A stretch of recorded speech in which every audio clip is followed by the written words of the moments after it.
Salam dalam kasih Kristus untuk kita semua. Semoga kita semua senantiasa sehat, menjalani panggilan kehidupan yang Tuhan karuniakan. Hari ini kita akan merenungkan sabda Tuhan dari kitab Yeskiel pasal 33, ayat 7 sampai ayatnya yang ke-11. Yeskiel pasal 33 ayat 7 sampai ayatnya yang ke-11 yang menjadi bahan perenungan utama dalam seluruh ibadah-ibadah hari Minggu Gereja Toraja hari ini. Sebelum kita merenungkan sabda Tuhan, mari kita berdoa. Bapa di surga, kami bersyukur kepadamu, Engkau menuntun kehidupan kami sampai hari ini. Tuhan dimuliakan. Hari ini kami bersyukur Tuhan berikan lagi kesempatan yang baik untuk duduk dan merenungkan firman. Dalam tuntunan Roh Kudus ya Tuhan, bersabdalah karena kami semua telah bersedia mendengarkan Engkau. Ampuni dosa kami, dengarkan doa kami. Di dalam Yesus Kristus kami berdoa. Amin. Yeskiel pasal 33 ayat 7 sampai yang ke-11, sabda Tuhan berkata demikian. Dan engkau anak manusia, aku menetapkan engkau menjadi penjaga bagi kaum Israel. Bila mana engkau mendengar sesuatu firman daripadaku, peringatkanlah mereka demi namaku. Kalau aku berfirman kepada orang jahat, hai orang jahat, engkau pasti mati, dan engkau tidak berkata apa-apa untuk memperingatkan orang jahat itu supaya bertobat dari hidupnya, orang jahat itu akan mati dalam kesalahannya, tetapi aku akan menuntut pertanggungan jawab atas nyawanya daripadamu. Tetapi jikalau engkau memperingatkan orang jahat itu supaya ia bertobat dari hidupnya, tetapi ia tidak mau bertobat, ia akan mati dalam kesalahannya, tetapi engkau telah menyelamatkan nyawamu. Dan engkau anak manusia, katakanlah kepada kaum Israel, kamu berkata begini, pelanggaran kami dan dosa kami sudah tertanggung atas kami, dan karena itu kami hancur. Bagaimanakah kami dapat tetap hidup? Katakanlah kepada mereka, demi aku yang hidup, demikianlah firman Tuhan Allah, aku tidak berkenan kepada kematian orang fasik, melainkan aku berkenan kepada pertobatan orang fasik itu dari kelakuannya supaya ia hidup. Bertobatlah dari hidupmu yang jahat itu. Mengapakah kamu akan mati, hai kaum Israel? Amin, firman Tuhan. Saudara-saudara yang sama dikasihi Tuhan, keselamatannya tanggung jawabmu pula, itu tema perenungan kita pada hari ini. Nah, kita tidak bisa menafikan bahwa perkembangan di sekitar kita yang disebut teknologi digital itu luar biasa pesatnya. Kita tidak bisa menghindarinya, apalagi lari meninggalkannya. Kita tidak bisa, karena kalau kita mencoba untuk menafikan, tidak mengakuinya, atau tidak berusaha untuk menyesuaikan diri dengan perkembangan itu, kita akan kemudian digilas oleh perkembangan itu, dan pada akhirnya kita menjadi orang yang kolot di tengah-tengah sebuah proses kehidupan yang luar biasa modern sekarang ini. Nah, senang atau tidak, suka atau tidak, terima atau tidak, perkembangan teknologi digital itu begitu punya peran yang luar biasa besar mengubah tatanan kehidupan manusia. Sekarang kan sering kita mendengar istilah industri 4.0, 4.0 yang memiliki peran yang luar biasa dalam mengarahkan, mengubah, atau kemudian membuat hidup manusia itu suka atau tidak, ya memang harus dikenalikan oleh itu semua. Dan dalam proses perubahan yang luar biasa karena teknologi digital ini, dalam banyak hal juga mempengaruhi relasi, mempengaruhi kebiasaan, mempengaruhi arah, dan mempengaruhi seluruh pola kehidupan manusia sampai hari ini. Dan dalam proses itu, 2 atau 3 hari yang lalu saya kemudian menonton sebuah video pendek yang menurut saya sangat menarik. Video itu kemudian berusaha memberikan sebuah gambaran kehidupan. Dia mengcompare antara kehidupan kita sekarang yang boleh saya katakan hidup serba ada, lalu mengkomparnya, membandingkannya dengan kehidupan 2 atau 3 dekade yang lalu, tahun-tahun 90-an ke bawah lah begitu. Jadi dia mencoba mengcompare kehidupan di mana begitu banyak kelebihan dan perkembangan yang luar biasa, lalu dia bandingkan dengan kehidupan yang serba terbatas ketika itu dalam berbagai keadaannya. Ada beberapa contoh yang kemudian diangkat dalam film itu, tapi contoh kehidupan yang kemudian paling nyata dalam film itu adalah kisah-kisah dalam sikap dalam keluarga dan kisah seorang keluarga misalnya. Katakanlah begini, dulu orang-orang berangkat kerja itu kalau matahari sudah terbit, baru kemudian dia berangkat ke sawah, ke kantor, lalu sebelum matahari terbenam dia sudah ada ulang di rumah, berkumpul dengan keluarga dan seterusnya. Tapi meskipun kemudian masa kerjanya atau jam kerja orang itu katakanlah ya nanti jam 8, lalu sudah di rumah jam-jam 4 sore, pekerjaan itu selesai dengan baik dan hasil pekerjaan itu memang cukup bagi mereka, dan kita begitu jarang mendengarkan begitu banyak keluhan meskipun pekerjaan mereka itu ya cuma jam kerjanya sekian. Lalu dia membandingkan dengan kehidupan orang sekarang yang belum matahari terbit, masih kemudian jauh terbit tapi sudah berangkat subuh-subuh ke tempat kerja, matahari sudah terbenam belum pulang kerja, malah jauh malam, malah sampai subuh baru kemudian dia pulang kerja. Artinya dari sisi jam kerja, orang dulu kerjanya ya sekian jam, orang sekarang kerjanya sekian jam pula, artinya lebih banyak. Tapi masalahnya orang yang lebih banyak jam kerjanya ini justru punya begitu banyak keluhan kekurangan setiap masa. Kan logikanya mestinya begini, orang yang semakin banyak jam kerjanya maka semakin banyak kan hasilnya.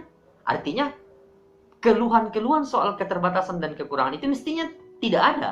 Orang-orang dulu jam kerjanya sekian, tapi kekurangan atau keluhan atas kekurangannya ya biasa-biasa aja, tidak terlalu menjadi sesuatu yang kemudian selalu kita terdengar. Tapi orang sekarang jam kerjanya luar biasa, belum matahari terbit, terbenam bahkan jauh malam baru pulang, toh tetap dengan berbagai macam keluhan kekurangan-kekurangan yang dialami. Dulu tidak banyak peralatan kerja yang membantu, dulu tidak begitu banyak teknologi yang membantu, tapi toh pekerjaan itu bisa selesai dengan baik, tepat waktu, dan tidak ada yang tertunggak, jarang sekali. Sekarang begitu banyak peralatan yang memudahkan kehidupan kita, entah dalam keluarga pun dalam pekerjaan, toh begitu banyak pekerjaan kita yang tertunda, malah kadang-kadang kita merasa waktunya tidak cukup untuk menyelesaikan, padahal teknologi sudah membantu untuk begitu memudahkan kita. Bahkan karena pekerjaan itu tidak selesai dengan baik, akhirnya waktu kita untuk kumpul-kumpul dengan keluarga, bercengkrama dengan keluarga menjadi sangat terbatas, karena ya habis di pekerjaan kita punya waktu. Dulu peralatannya terbatas tapi mereka tetap mengerjakan itu dengan selesai dengan baik, dan karena selesai dengan baik pekerjaan, banyak waktunya untuk kumpul dengan keluarga, bercengkrama dengan anak, bercengkrama dengan pasangan, dan kemudian itu menjadi sesuatu yang sangat hangat di keluarga-keluarga yang dulu. Sekarang itu jarang terjadi. Yang ada adalah nanti weekend, holiday, atau tanggal merah atau apa, baru kemudian punya kesempatan. Orang dulu peralatannya terbatas tapi setiap hari punya waktu yang tidak terbatas untuk bersama-sama dengan keluarganya. Itu kan yang menarik. Dulu tidak ada yang disebut katakanlah rice cooker, tidak ada yang disebut dispenser, kompor pun juga ketika itu masih kompor pakai minyak tanah dan seterusnya, saya ingat juga persis itu. Tapi pekerjaan-pekerjaan keluarga mereka selesai, tidak ada yang namanya mesin cuci dan seterusnya, tapi pekerjaan-pekerjaan tidak ada yang numpuk. Bahkan yang paling menarik begini, dia katakan begini, dulu begitu banyak anaknya orang, tapi tidak ada yang mengeluh bagaimana biayanya. Sekarang anak orang rata-rata 2 atau 3, tapi keluhannya luar biasa. Itu kan yang menarik. Dulu orang bisa punya rumah sampai besar-besar sekali, meskipun penghasilannya ya biasa-biasa saja, tapi rumah mereka besar, halaman mereka besar. Sekarang penghasilan orang bisa berjuta-juta banyak sekali, tapi rumahnya sangat kecil, halamannya pun juga tidak ada. Dia mengatakan dalam film itu sesuatu yang menarik memang. Dampak dari segala perkembangan yang luar biasa itu, suka atau tidak, senang atau tidak, memang terasa pada kita. Sekarang ini masa-masa kita sekarang ini, manusia yang menjadi anak zaman sekarang, di mana digital menjadi semacam yang mengatur atau memolah mindset kita ini. Begitu banyak aktivitas manusia yang kemudian kita lakukan secara, ya boleh kata terburu-buru, karena saking banyaknya apa yang kita mau kerjakan, saking banyaknya tuntutan-tuntutan kehidupan, sehingga ada begitu banyak hal yang ingin kita kerjakan terburu-buru. Kerja kita kadang-kadang kita lakukan dengan terburu-buru karena ada banyak hal lain yang akan kita kerjakan, katakanlah begitu. Sampai karena banyaknya pekerjaan, misalnya makan kita pun kadang-kadang terburu-buru sambil berdiri dan seterusnya, tidak mati-matinya. Dulu mana mungkin itu bisa dilakukan kan? Ngumpul dengan keluarga buru-buru, baru sejam 2 jam sudah gelisah dan seterusnya, untuk mengatakan masih banyak pekerjaan lain, masih banyak agenda lain yang saya harus kerjakan. Padahal baru 1 jam ngumpul nih dengan keluarga. Nah, sudah lama tidak ngumpul dengan keluarga. Katakan dulu begitu. Banyak hal yang kita lakukan dengan begitu terburu. Bahkan karena saking banyaknya tuntutan kehidupan, ibadah pun, sembahyang pun, bergereja pun, atau apapun namanya, kadang-kadang kita lakukan terburu-buru. Apalagi kalau sudah agak lama itu ibadah, gelisah kita, lama amat sih, ngapain sih lama-lama ibadah, cukup saja dan seterusnya. Karena saking banyaknya tuntutan kehidupan, hidup serba terburu-buru. Sekarang ini manusia seolah-olah benar-benar mengejar sesuatu, memburu sesuatu. Karena saking memburu sesuatu, dia mengerjakannya dengan terburu-buru, akhirnya dia pun merasa terus diburu oleh sesuatu. Kan begitu. Jadi kita ini sekarang hidup seolah-olah lagi memburu sesuatu, mengejar sesuatu, dan karena itu kita kerjakan dengan terburu-buru, dan akhirnya kita merasa ada yang mengejar kita, ada yang memburu kita untuk segera mendapatkan semua yang kita buru itu. Satu-satunya hal yang kemudian manusia tidak ingin buru-buru mengerjakannya dan mendapatkannya, apa itu ya? Kematian. Mati terburu-buru itu sulit menjelaskannya. Tapi apa yang menjadikan manusia itu serba terburu-buru? Sekarang kita bisa menjawabnya dari banyak sisi, banyak sudut pandang. Dan saya percaya saudara-saudara bisa merenungkan dan menjawab sendiri dalam hati, dalam pikiran, mengapa sih ada begitu banyak hal yang kita lakukan sekarang itu tidak dengan enjoy, tidak dengan santai, tidak dengan perasaan yang nyaman. Semuanya kita lakukan asal kita lakukan. Ngumpul dengan orang tua asal ngumpul, ngumpul dengan persekutuan asal ngumpul, dan seterusnya. Benar-benar tidak lagi punya kedekatan, kehangatan, keintiman batin itu. Mengapa itu? Sadari sendiri. Tapi menurut saya, dari sudut pandang saya, yang membuat kita begitu terburu-buru dalam situasi sekarang karena sudut pandang iman kita. Menurut saya, meskipun dunia digital ini luar biasa, atau tetap ada orang yang tetap melakukan segala sesuatunya tidak dengan terburu-buru. Pasti ada. Dan saya berusaha untuk menjadi pribadi seperti itu. Nah, suka atau tidak, terima atau tidak, perkembangan kehidupan manusia yang alami itu menjadikan keberadaan kita hari ini serba ada dalam stresis, orang bilang, atau pressure, atau push itu yang begitu kuat. Kita ada dalam under pressure, di bawah tekanan yang luar biasa kuat. Kita merasa ada dalam dunia kompetisi yang sering kita tidak sadari. Kita sementara berkompetisi sebenarnya dengan ego kita sendiri. Kita ada dalam dunia pertandingan yang menurut kita sementara berlomba dengan orang lain untuk menjadi wah, menjadi hebat, dan lain-lain. Padahal sebenarnya tanpa sadar kita sementara berlomba dengan pikiran kita, berlomba dengan keinginan kita, berlomba dengan nafsu kita, dan banyak lain lagi. Itu sebenarnya yang kita lakukan tiap hari. Kita merasa kita berkompetisi dengan orang lain, tapi sebenarnya kita sementara berkompetisi dengan keinginan kita sendiri. Bertanding dengan nafsu kita sendiri, bertanding dengan pikiran kita sendiri untuk menjadi wah. Itu kan sebenarnya yang terjadi. Tapi tanpa kita sadari, itu yang kemudian kita merasa kita sementara bersaing dengan tetangga, berkompetisi dengan tetangga. Padahal tetangga tidak pernah merasa bahwa kita sementara bersaing. Tapi pikiran kita yang membuatnya seperti itu. Artinya sebenarnya kita lagi berkompetisi dengan pikiran kita. Padahal itu yang terjadi. Nah, kapan-kapanlah kita membahas soal apa itu sudut pandang kehidupan. Nah, semua proses kompetisi ini menjadikan manusia begitu individualistik dan egoistik, sadar atau tidak. Hidupku, bukan urusanmu. Masalahmu, bukan urusanmu. Nah, dunia kita sekarang ini batas antara mencampuri urusan orang lain dan peduli dengan hidup orang lain itu sulitnya minta ampun. Kepedulian kita dewasa ini bisa diartikan sebagai sebuah hal yang ikut campur. Padahal sebenarnya kita mau peduli pada kehidupan orang lain. Jadinya, jika ada yang ingin peduli pada kehidupan orang lain, kadang-kadang kita mendengarkan jawaban seperti ini, "That's my problem, it's not your business." Ini masalahku, bukan bisnismu. Kata-kata seperti ini kadang-kadang membuat kita menjadi ragu, menjadi tidak berniat untuk menyampaikan teguran atau nasihat. Karena itu tadi, jangan sampai saya mengatakannya, yang disampaikan kepada saya atau feedbacknya atau timbal baliknya adalah, ini masalahku, bukan masalahmu, ngapain ikut campur. Itu yang saya bilang tadi. Batas antara ikut campur dan peduli sekarang itu begitu sulit. Yang kadang-kadang kemudian kita menjadi orang yang disebut kepo. Kepo itu kan kepanjangan dalam bahasa Inggris, artinya know everything particularly object. Ingin tahu segala sesuatu tentang sebuah bagian dari sesuatu yang ingin kita tahu itu. Bayangkan hal bagian partikularnya saja, seberapa bagian saja, tapi kita ingin tahu segala sesuatu tentang satu bagian itu. Kepo, know everything particularly object, kan begitu artinya, dan lain-lain. Itu menjadi hal yang kemudian kita dengar sekarang dan menjadikan kita merasa, sudahlah, jangan menegurnya, nanti saya dibilangkan tidak nyaman dan seterusnya, bukan urusan. Bayangkan, jika kita mau peduli, lalu kepedulian yang dinyatakan dengan teguran atau nasihat itu tidak diterima atau ditolak, atau malah kemudian kita menjadi orang yang dianggap batu sandungan, katakanlah begitu. Bayangkan jika ada yang peduli, lalu kepedulian yang dinyatakan dengan teguran dan nasihat itu tidak diterima. Coba renungkan, masih berapa orang yang mau pasang telinga dan menerima dengan hati terbuka, menerima dengan pikiran terbuka ketika ada orang yang memberinya teguran atau nasihat pada dirinya. Apalagi jika kemudian kita menempatkan teguran atau nasihat itu sesuai dengan gantungannya. Ini yang repot. Maksud saya adalah, ketika kita menempatkan teguran sesuai dengan gantungannya, ya tergantung siapa yang memberi, siapa yang bicara, maka teguran itu akan saya terima. Kalau gantungannya kuat, ya saya terima. Tapi kalau gantungannya lemah, misalnya, agak sulit kita menolak jika yang menegur atau menasihati kita itu adalah pimpinan kita, bos kita. Sangat sulit kita mengatakan sama bos, "That's not your problem, bos." Jangan kepo bos pada masalah hidupku. Biarkan saja saya agak sulit.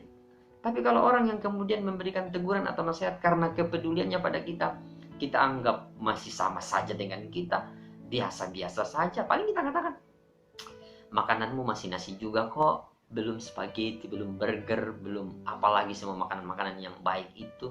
Kita masih makan RW, kau masih makan RW, saya juga masih bisa. Kau makan Pak Piong, saya juga bisa. Kau makan masker, saya juga bisa. Jadi teguran yang kita terima itu, ya kalau misalnya kita lihat bahwa orang yang memberikan itu sama aja dengan kita, ya ngapain? Kita pasti tolak dan macam-macam alasan. Jadinya kita menjadi sedikit abai kadang-kadang karena situasi seperti ini memberikan kepedulian dalam bentuk nasihat kepada orang lain. Karena itu tadi, kita takut, saya belum layak memberinya teguran nanti, dan seterusnya banyak dalam pikiran. Meskipun pada saat yang sama, ada begitu banyak orang yang sebenarnya diam-diam selalu butuh dan mencari-cari nasihat atau teguran. Tapi di mana dia mencari teguran dan nasihat itu? Ya di HP-nya, di mbah Google. Tips-tips hidup yang baik, hidup hebat, dicintai orang, ramah dan seterusnya. Kan kita sering cari-cari itu. Suka atau tidak? Macam-macam alasan kita cari di Google kalau misalnya kita mau memperbaiki diri, memperbaiki kehidupan. Mengapa kemudian kita mencari di Google itu teguran-teguran dan nasihat-nasihat kehidupan bukan dari orang-orang di sekitar kita? Karena kita merasa kita tidak punya relasi pribadi, emosi dengan Google. Google kan tidak punya perasaan. Jadi pasti tegurannya jujur, kira-kira begitu pikiran kita. Atau jika kita misalnya tidak terima nasihat atau tegurannya Google, kan Google juga tidak tersinggung. Pun juga tergantung kita mau terima atau tidak. Nah, coba saja renungkan jika ada tulisan-tulisan dalam bentuk nasihat, dalam bentuk teguran yang sebenarnya kadang-kadang sangat pedis, sangat terkait erat dengan kehidupan kita, dan sangat memukul kita dalam bentuk inspirasi atau teguran itu, kita memberinya like jika itu di medsos, kita memberinya jempol, atau kita memberinya emoji-emoji yang kita merasa memberkati kita lah, menguatkan kita dan menopang kita. Itu kalau teguran-teguran yang kemudian muncul di beranda kita dari orang yang kita tidak kenal, atau tiba-tiba tulisan yang muncul begitu saja, ya orang bilang kayak no name begitu, tidak jelas dan seterusnya. Tapi karena teguran itu kemudian kita merasa bahwa baik untuk kita beri jempol atau malah mungkin kita bagikan dan seterusnya kan. Tapi kemudian jika ada orang yang kita kenal, yang dekat dengan kita memberikan teguran, kadang-kadang ya bukannya kita memberinya like, tapi kita mungkin lari. Bukannya kita memberinya jempol pada orang yang di sekitar kita menegur kita, tapi mungkin kita bisa kebakaran jenggot karena teguran-teguran itu. Padahal kalau teguran dari media sosial atau dari orang mana yang kita tidak kenal, kadang-kadang kita menyukai teguran itu, malah mungkin membaikkannya dan seterusnya. Ini kan menarik ya.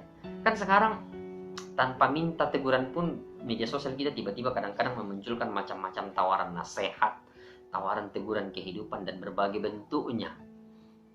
Sebenarnya itu juga yang melandasi saya untuk kemudian terus-menerus belajar setia untuk mengolah akun ini, supaya ya mungkin saja ada 1-2 orang yang kemudian menerima teguran ini melalui ini. Mungkin saja kita tidak kenalan, atau mungkin saja kita kenal, tapi teguran itu menurut saudara-saudara bisa mengubah hidup kita. Syukur pada Tuhan, karena itu peran Roh Kudus, bukan juga peran saya. Saya hanya dipakai oleh Roh Kudus. Nah, bayangkan kalau situasi-situasi seperti ini memunculkan, kemudian membuat kita diam. Karena kita perasaan lah, takut dan kita diam pada sesuatu yang salah, yang keliru, yang sesat di mata kita, tapi kita mengunci mulut kita karena berbagai pertimbangan-pertimbangan pribadi kita. Kita tidak mencoba untuk menyadarkan orang-orang seperti itu. Oh, Tuhan tidak mau jika itu dilakukan oleh Yeskiel dalam bacaan kita. Jelas Tuhan tidak menginginkan itu. Yeskiel harus bicara jika ada sesuatu yang salah di matanya. Mulutnya harus terbuka, harus menyuarakannya. Tidak boleh malu, tidak boleh merasa bahwa nanti tertolak dan seterusnya. Jika Yeskiel diam, itu masalah. Masalah yang kemudian dialami bukan hanya masalah bagi Yeskiel sendiri, tapi masalah itu kalau kemudian dia diam, itu juga masalah bagi bangsa itu. Masalah bagi Yeskiel ada dalam ayat 8 bacaan kita. Kalau aku berfirman kepada orang jahat, hai orang jahat, engkau pasti mati. Dan engkau tidak berkata apa-apa untuk memperingatkan orang jahat itu supaya bertobat dari hidupnya. Orang jahat itu akan mati dalam kesalahannya, tetapi aku akan menuntut pertanggungan jawab atas nyawanya daripadamu. Itu kan masalah Yeskiel. Kalau Yeskiel diam, mengapa? Karena Yeskiel telah ditetapkan Tuhan menjadi penjaga Israel, menjadi sepotong lidah Allah. Bayangkan ini. Nah, dalam perspektif ini ternyata kita bisa main begini.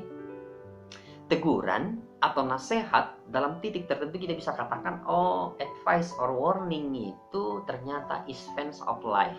Pagar kehidupannya, which is not visible but being. Memang teguran itu, nasihat itu tidak kelihatan sebagai pagar, tapi dia ada.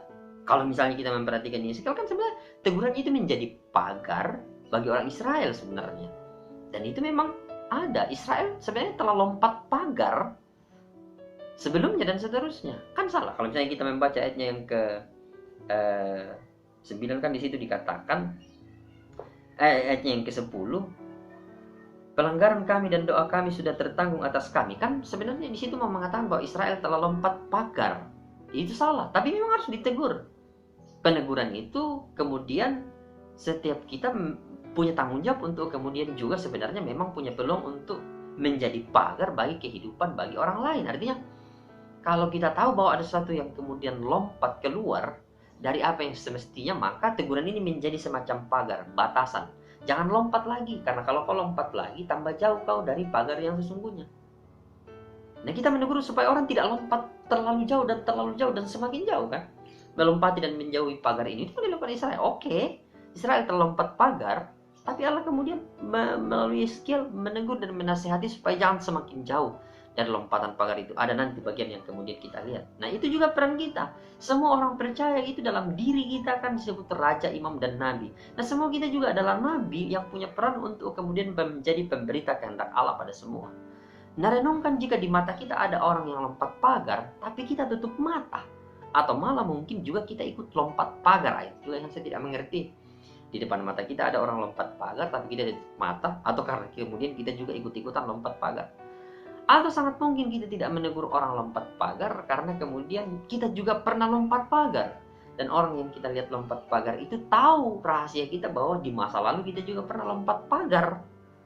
Nah, itu bicara soal integritas diri kita. Nah, pertanyaannya, masih bisakah saya menegur Pak Pendeta, memberi nasihat, memberi pagar bagi kehidupan orang lain meski saya pernah lompat pagar? Jawabannya ya bisa lah.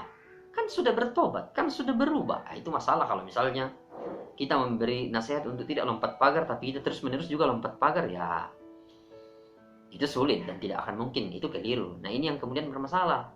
Kita marah jika ada orang yang lompat pagar rumah kita, atau merusak pagar rumah kita, atau kemudian merusak dan melewati pagar dan tidak semestinya di kantor dan sebagainya. Tapi kita diam-diam saja, kita ramah pada orang yang lompat pagar teguran kehidupan, lompat pagar kaidah-kaidah yang sesungguhnya, lompat pagar kebenaran-kebenaran dan aturan-aturan yang seharusnya. Kita marah kalau ada orang lompat pagar kita. Kita marah kalau ada orang yang menerobos pagar lembaga-lembaga atau kantor kita. Tapi kita permisi ramah ketika ada orang yang lompat pagar dari kebenaran, aturan, dan hukum dan seterusnya. Itu menjadi sesuatu yang penting untuk dia. Tapi jika ada orang yang kemudian, apalagi kalau misalnya saya mau mengatakan sesuatu yang lebih menarik lagi, kita marah pada seseorang yang lompat pagar. Tapi jika ada orang yang kemudian mau melakukan atau mendapatkan sesuatu atau masuk di sebuah lembaga, lalu dia lewat jendela, kita sering maklum pada hal-hal seperti itu.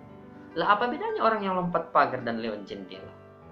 Kan sama-sama bukan jalurnya. Nah, bayangkan ada berapa banyak orang yang ada di sekitar kita tidak lompat pagar tapi lewat jendela, tapi kita tidak berani menyuarakan itu bahwa itu salah. Kita anggap itu wajar karena banyak orang yang sudah melakukannya. Kedua, teguran itu mesti didasari pada cinta. Ini yang menarik. Bukan pada cerita, itu penting. Teguran, nasihat harus didasari pada cinta, bukan pada cerita. Ingat ya, ayat 11 bacaan kita mengatakan, katakanlah kepada mereka, demi aku yang hidup, demikianlah firman Tuhan Allah, aku tidak berkenan kepada kematian orang fasik, melainkan aku berkenan kepada pertobatan orang fasik dari kelakuannya supaya ia hidup. Itu kan cinta. Di situ kan cinta. Itu cinta Allah yang luar biasa, tidak berkenan pada kematian orang fasik, tapi berkenan pada pertobatan. Itu kan cinta. Dan karena dasar cinta itulah maka Allah memakai Yeskiel untuk memberi teguran, nasihat, teguran, advice tadi, atau warning tadi kan. Nah, di sini masalahnya.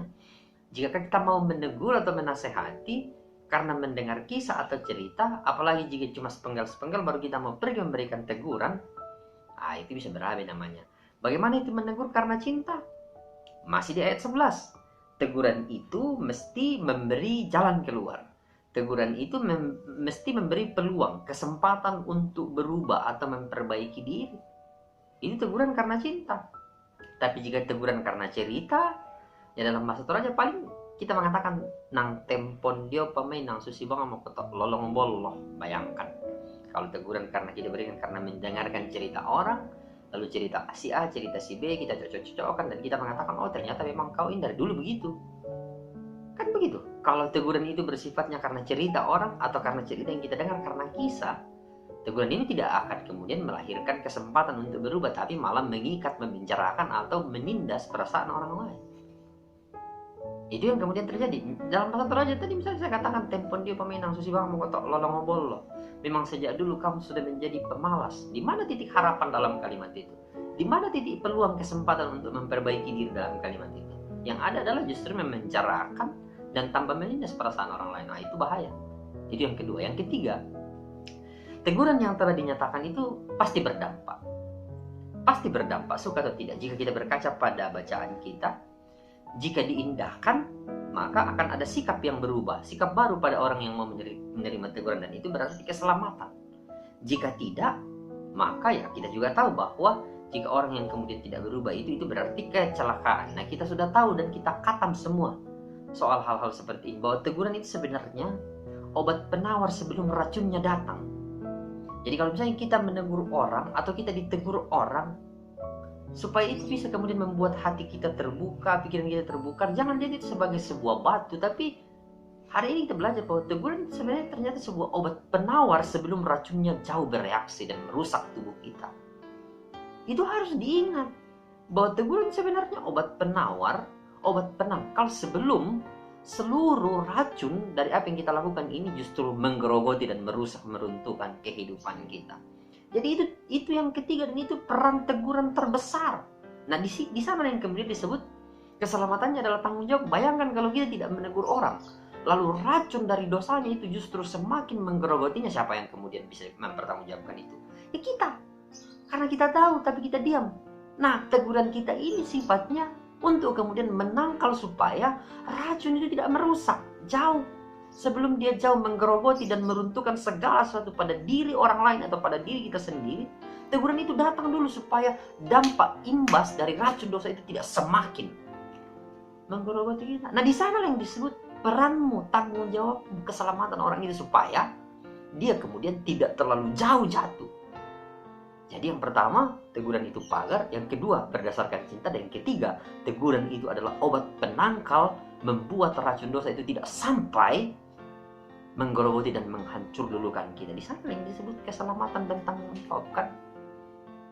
Jadi pada bagian mana yang kita tidak mengerti bahwa teguran itu adalah pagar, teguran itu juga harus berdasarkan cinta. Dan yang ketiga, teguran sebenarnya adalah obat penangkal sebelum racun dari segala dosa itu meluluhlantahkan kehidupan kita. Kan itu mesti diingat. Kalau misalnya sekarang pemerintah dengan gencar-gencarnya selalu menegur kita untuk memakai masker, cuci tangan, dan seterusnya. Kenapa itu mereka anjurkan? Supaya virus itu kemudian jauh sebelum kemudian menggerogoti kita, kita sudah tahu apa yang harus kita lakukan. Supaya kemudian ketika dia datang, paling tidak kita bisa minimalkan reaksi dan dampaknya. Persis, mirip.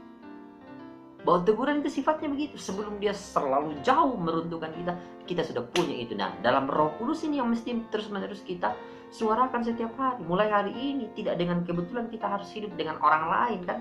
Harus sadar itu. Tidak dengan kebetulan Tuhan menempatkan tetangga kita, keluarga, dan lain-lain. Mereka semua bisa dipakai Tuhan untuk menjadi penyambung lidah Allah, supaya kita dipagari oleh kehidupan, oleh pagar dari kehendak Allah. Kemudian kita menjalani seluruh pagar kehidupan itu karena cinta Allah. Dan pada akhirnya kita juga tahu bahwa teguran-teguran itu sifatnya menjadi obat penawar, menjadi vaksin sebelum saya kemudian tergerogoti secara lebih jauh lagi. Dan pada saat yang sama, mereka bisa dipakai Tuhan untuk menjadi penyambung lidah Allah, menyatakan kehendaknya pada kita. Dan di satu sisi yang lain, keberadaan kita pun pada orang lain fungsinya sama, menjadi penyambung lidah Allah bagi mereka, menyampaikan bahwa ada pagar kehidupan Tuhan di dalam cinta, dan terus-menerus menjadi vaksin supaya kita kemudian tidak terlalu jauh jatuh pada sesuatu yang kemudian salah. Nah, ini tanggung jawab kita. Jadi mari terbuka pada Tuhan melalui orang lain, dan mari membuka diri dipakai Tuhan pada orang lain, karena keselamatannya adalah tanggung jawabmu pula. Tuhan memberkatimu, Roh Kudus senantiasa menguatkan. Amin. Kita berdoa. Bapa di surga, kami bersyukur boleh merenungkan sabdamu. Kiranya Tuhan terus dimuliakan. Berkatilah kehidupan kami Tuhan, dengan segala suka duka, segala tantangan, segala pergumulan kami. Berikan kami hikmat, kami terus menjalani hidup ini mempermuliakan nama Tuhan. Kami berdoa untuk saudara-saudara kami, jika ada yang sakit Tuhan sembuhkan, jika ada yang berduka Tuhan hiburkan. Kami berdoa untuk kekuatan firman ini dalam Roh Kudus-Mu, kami semakin diteguhkan bahwa ada begitu banyak cara yang dipakai Tuhan untuk menjaga kehidupan kami, hidup terus dalam kehendak-Mu. Dan ketika Tuhan menegur kami itu karena cinta-Mu yang luar biasa, dan mestinya hati kami terbuka supaya kami terus mengerti dan kami bisa memahami bahwa ketika Tuhan menegur kami dengan orang lain, dengan apapun, dengan siapapun dalam kehidupan kami, sebenarnya itu adalah obat penangkal bagi kehidupan kami, supaya kami kemudian tidak terlalu jatuh jauh ke dalam dosa yang kemudian meluluhlantakkan kehidupan keberimanan kami. Maka dalam Roh Kudus-Mu, gerakkanlah kami senantiasa. Bapa di sorga, dengarkan doa kami, jawablah. Di dalam Yesus Kristus kami berdoa kepadamu. Amin. Hai guys, terima kasih sudah nonton video kali ini. Dan jangan lupa subscribe channel kali ini. Dan jangan lupa nyalakan tanda loncengnya agar kalian mendapat notifikasi dari video selanjutnya. Oh iya, jangan lupa like video kali ini dan share sebanyak-banyaknya ke teman-teman kalian semua. See you next time guys, dadah.